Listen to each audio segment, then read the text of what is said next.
So today I'm going to show you how to play the alternate picking break from Waves by Guthrie Govan.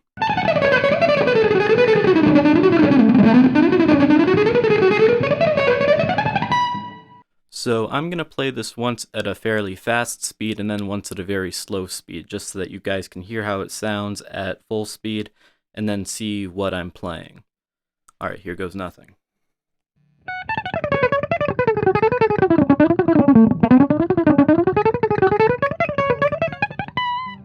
Alright, missed the bottom note, but otherwise I played pretty much the whole thing. So now at a slow speed.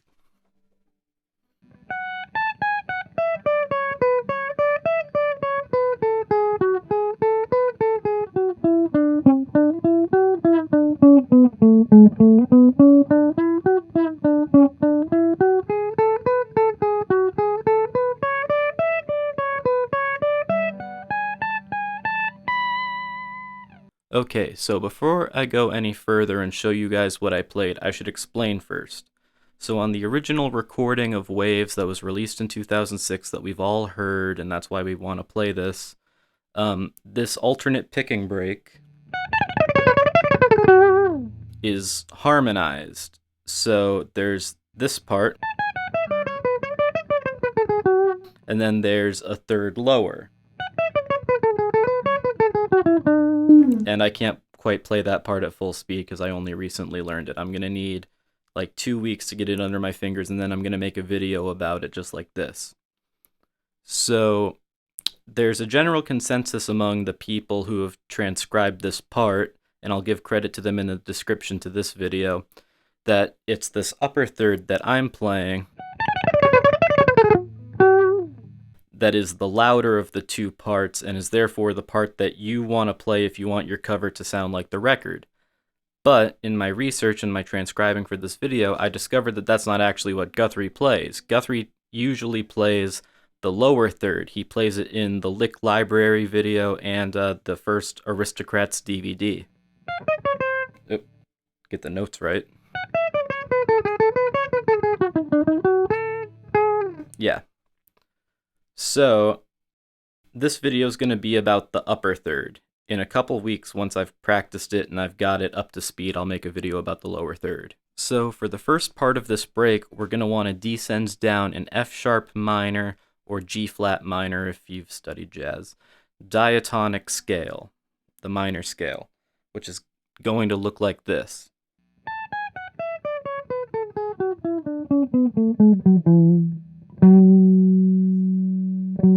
14th fret. So we're going to start with our pinky on the A here, which is the third, and we're going to have to do two little position shifts around the G string and the D string to eventually end up with our index finger covering the 12th fret instead of the 14th fret. So at full speed it looks like this again.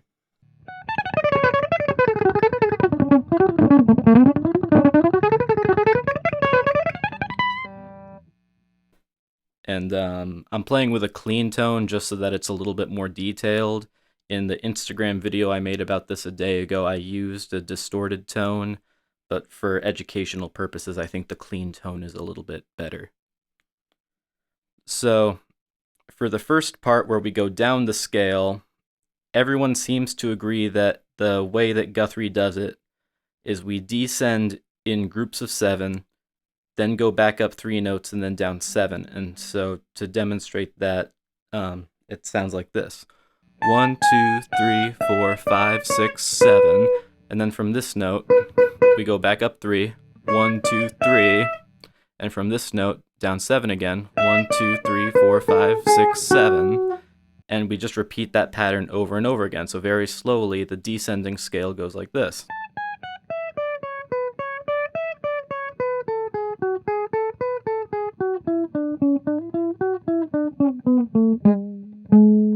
And we end on the 16th fret with our pinky, which is going to be a G sharp, and we play that with an upstroke because this is all pure alternate picking.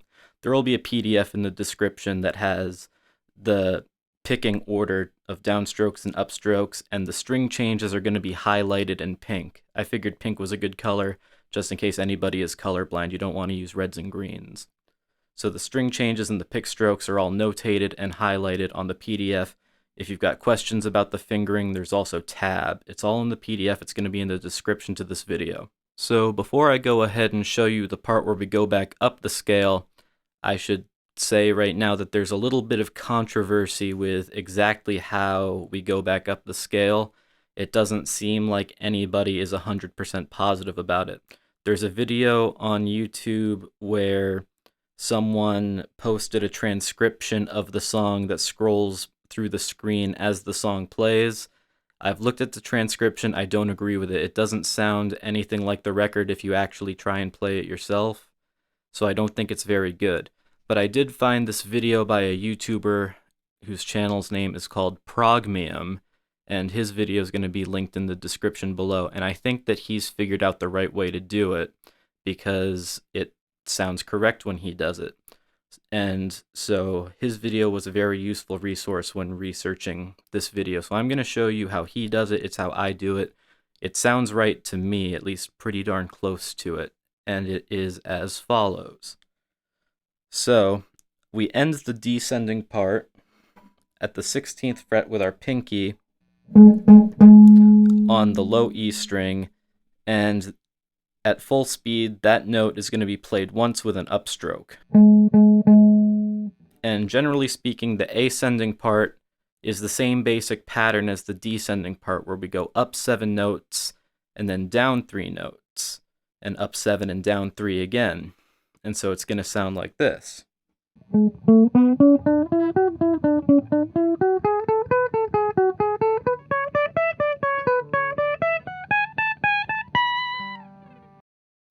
So then right there at the very end, we've got to do this little Yngwie Malmsteen kind of thing where we do a little position shift and we hide it by alternate picking. We do the slide discreetly in between pick strokes like this. Or you could just play them all without a position shift, because up here you should have room to go 1, 2, 3, 4, like that. I like to do this. And that's honestly probably the trickiest part of the lick, so you can just turn that into a loop, play it over and over again like this. Or just the part on the high E string, you could just loop that part. But anyway, I'm not claiming that this is 100% correct. If you're watching this video and you think you have a better way to play it, please drop a PDF in the comments or something. I'll try and highlight it, that way everyone else can see it, because I think it's really important that this part of Waves gets transcribed. The song's been out for 14 years. I haven't seen anyone else cover this part of the song on YouTube, and I think that it's taken less time to transcribe a lot of other important pieces of music, like Charlie Parker's Break from a Night in Tunisia.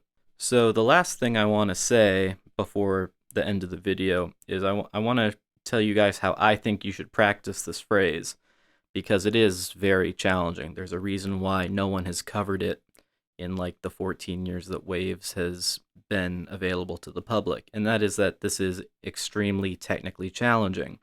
So first of all, if your alternate picking isn't working, then you're just not going to be able to play this, because this is a pure alternate picking phrase as far as I know. That's how I play it. So first of all, practice your alternate picking. Troy Grady's channel and his Cracking the Code series is a great resource that helped me out a lot. And so once you've got your alternate picking going, it's time to focus on the fretting hand, because I think that the fretting hand is actually the bigger challenge with this phrase. And what I found when I first started trying to play this phrase, I'm a bit drunk right now, is that the frets are just really close together up here in F sharp position at the 14th fret. And so my fingers just kept on getting all tangled up and bumping into each other. What I think really helps is to actually move this phrase down and play it at the lower frets. And that shouldn't be a hard thing to do, because this whole phrase is based on a very basic scale shape. There's no fancy arpeggios or modal mixture that I'm aware of that you should know about. It's just a minor scale. So I think that playing it down here with your index finger around the C sharp or the B at the 7th or the 9th fret is going to be the most helpful, because it takes your fingers from being really close together like this, and it just allows you to spread them out and relax a little bit more. Anything that you can do to relax is going to help you learn something technical like this immensely, because at the end of the day, tension is the enemy of playing fast, technical lines. And so that's exactly what I did when I practiced it. I would practice it in the key of C sharp like this.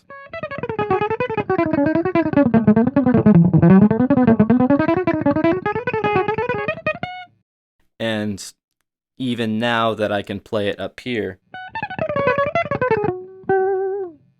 it's just easier to play it lower on the fretboard because of what I said earlier. You can just spread your fingers out and you can relax more. So that's how I think you should practice this. Alright, that's the video, guys. Thank you for watching. Full credit to Progmium. Go look at his video. I'll link it in the description. And that's it. Have a nice day. Keep shredding. Play waves.